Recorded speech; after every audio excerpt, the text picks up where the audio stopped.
एक समय की बात है। एक महर्षि घोर तपस्या में लीन थे।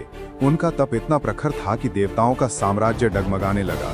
देवराज इंद्र को भय हुआ कि यदि ये ऋषि अपनी साधना में सफल हो गए तो स्वर्ग की सत्ता हिल जाएगी। इंद्र ने सोचा इस ऋषि का मन किसी तरह विचलित करना ही होगा।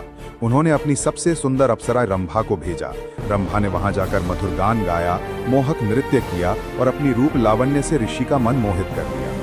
धीरे धीरे ऋषि का ध्यान भंग हो गया और वे उसके आकर्षण में पड़ गए। रंभा और ऋषि का संबंध बना और उनकी तपस्या भंग हो गई। लेकिन जब वासना का क्षण बीत गया तो ऋषि को बड़ी ग्लानि हुई। उन्होंने देखा कि उनकी साधना वर्षों की मेहनत व्यर्थ हो गई। तब उन्हें यह भी समझ में आया कि ये सब देवराज इंद्र की योजना थी। क्रोध और दुख से भरे ऋषि ने रंभा को श्राप दे दिया, हे रंभा, तूने मेरा तप नष्ट किया है।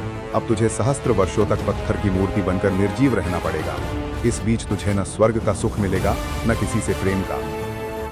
कहते हैं कि बहुत समय बाद केवल किसी महान ऋषि या देवता की कृपा से ही वो श्राप टूटा। तपस्वी के लिए वासना सबसे बड़ी परीक्षा होती है और देवताओं को भय रहता था कि कोई साधक अपनी तपस्या से उनसे बड़ा न बन जाए।